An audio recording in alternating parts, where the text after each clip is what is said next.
Hi, my name's Renata. Welcome to my YouTube channel. I'm a language teacher, intercultural trainer, and communication skills coach.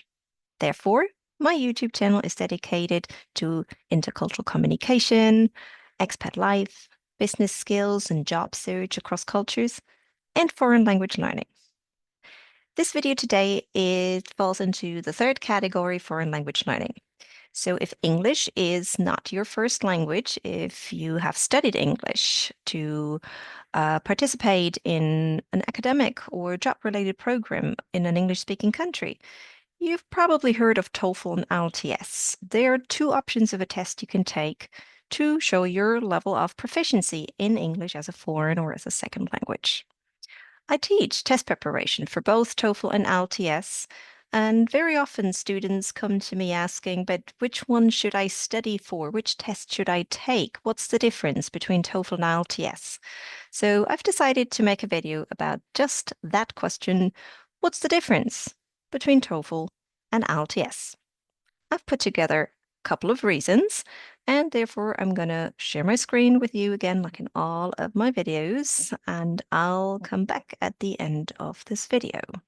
So here are the 5 differences between those two tests, the TOEFL and the IELTS. Let's start with difference number 1, academic versus general and the score bands. TOEFL is only an academic test, so there are no two versions. You can only take the TOEFL, which focuses on academic content. So everything you read, you listen to, what you need to write about and talk about is university or campus related or focuses on an academic topic.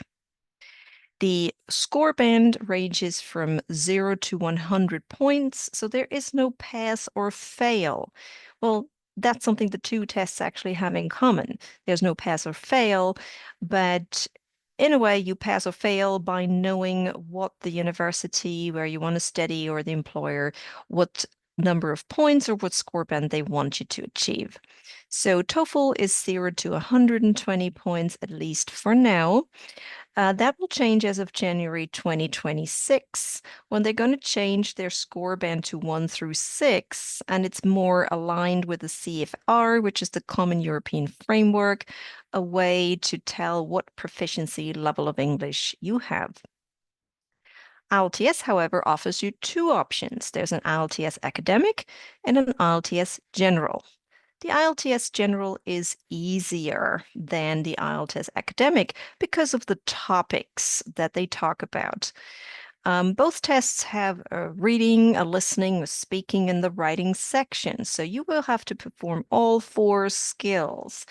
And in IELTS Academic, it's like in TOEFL, you will have to read about and listen to topics that are academic topics.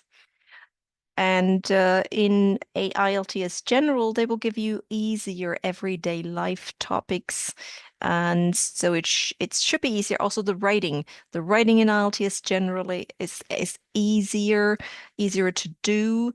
And the topics are not academic, but everyday life topics that you might feel you can talk about and write about and read about more easily. The listening and speaking are the same. So the difference between IELTS Academic and General is that there is an academic reading part and an academic writing part, and there's also a general reading and writing part. But when you buy materials to prepare for the test, IELTS listening and speaking are the same. Also, the score bands are 0 to 9, so that's a bit different. You can't get points. You can be in a score band. They also have score bands, like there's score band 7 and there's score band 8. And if you're in between, you're 7.5. So this is what you want to ask the place where you want to study or your future employer. What do they need and what score do they expect me to have? Difference number 2, acceptance and type of English.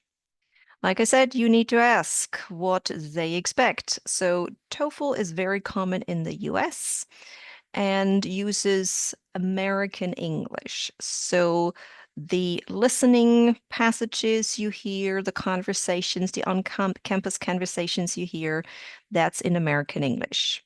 For IELTS, it's very popular for the UK and Canada. It is used in the US. It is accepted in the US, but the TOEFL is just more common. Or the TOEFL might be accepted in Canada, but the IELTS tends to be more accepted or more common there. And IELTS uses a mixture of British English, Canadian English, Australian English. So you hear different types of English. But like I mentioned before, it is important that you ask the institution where you're applying to, number one, what type of test do they accept? And number two, what type of score do they expect me to have? Then you can decide which of the two to go for if they give you a choice. If there's no choice, then the choice has been made for you. Always, when you ask your institution, also consider that they might have an in-house test. I know that universities in the US often have a shortened version of the TOEFL, like an in-house version that they sometimes even administer as a paper-based version, which doesn't exist anymore. Officially, if you take your test with TOEFL with the ETS, that's the test maker. But ask what they offer, ask what they expect, and ask the score you need to have. That's what you need to find out before making that important decision. Difference number three, speaking. Speaking is very different. TOEFL is an internet-based test. There's no paper-based test anymore. You do everything on a computer, and so everything is rigidly timed. You have 20 seconds for this, 30 seconds for that. Also, the reading and the listening, everything is timed. There, you see the clock, the time is ticking. You do all your multiple choice questions and answers in speaking and listening. And then when you get to the speaking part, you also do that on the computer. So for speaking, it will ask you a question. You have 20 seconds or 15 to 20 seconds to think about, and then they tell you how much time you have to speak. You either have 45 seconds or 60 seconds to speak. It starts with a peep, it ends with a peep. Some people feel stressed out by that, but that's the way how the TOEFL speaking is administered. So there's a recording of your answers, and there's sort of an automated assessment. They have a voice recognition system, AI improved grading. So you have to do the speaking part in a certain way so that it's graded very favorably and you can practice that. That's what I mainly practice with my TOEFL students, how to answer so that the recording of the answer gets a lot of points. That's TOEFL. If you find this horrible and you would rather speak with a human being, then IELTS is for you. IELTS still offers an in-person test for speaking. Actually, that's the only option. There is no computer-rated speaking test. It's an in-person test, period.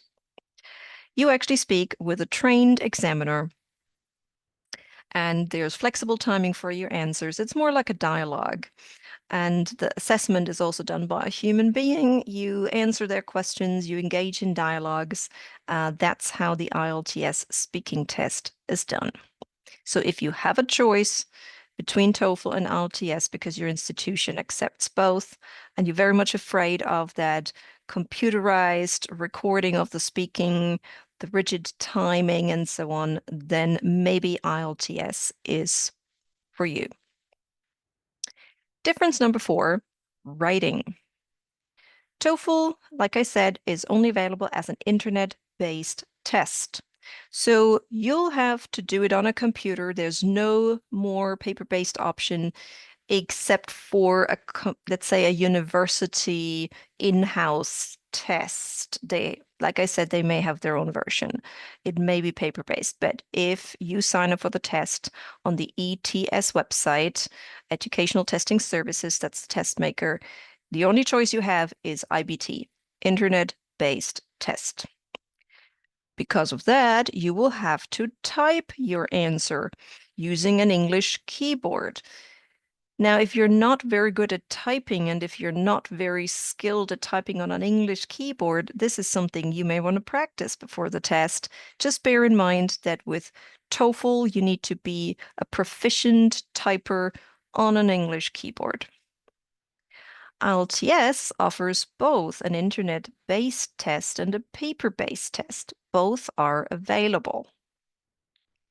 That's for reading, listening, writing, because remember, IELTS speaking is always in person. So even if you decide to take the paper-based test and you do your writing by hand and you tick the boxes and write in the words and do the gap filling and whatever is required of you in the reading and the listening part, if you do all of that by hand using a paper-based answer sheet, the speaking is still in person.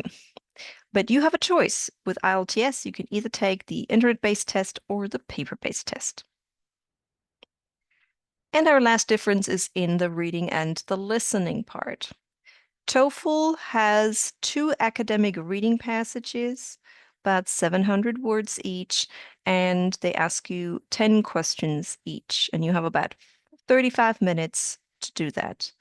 And listening consists of 3 lectures and 2 campus-related conversations. So they last between 3 and 5, and the other one around 2 minutes. And there's 6 and 5 questions, respectively, for a total of about 36 minutes. So academic reading, academic lectures, and the conversations will be campus-related conversations. It's 2 students talking to each other, or a student talking to a professor or someone at the administrative office, but it's going to be a campus-related conversation and a lecture. For IELTS, and I forgot to mention, the way you answer is always a multiple choice question. That's it. It's different for IELTS. So for IELTS academic, you also have academic reading passages. They're a bit longer, about 800 words each, and there's a total of 40 questions. But you also have 60 minutes to do that. If you choose to do the IELTS general, you have shorter reading passages, still 3, but they're shorter and they're about everyday life topics. You still have 40 questions and you still have 60 minutes. That's why you might perceive IELTS general as a bit easier. As far as listening is concerned, there are 4 listening passages. And there's not just multiple choice questions, there can be, but there's also gap filling, chart completion, diagram labeling, or sentence completion. So IELTS listening is quite different from TOEFL listening, the way how you answer and the things you'll have to do. Again, 40 questions for IELTS listening, and you got about 30 minutes to do that.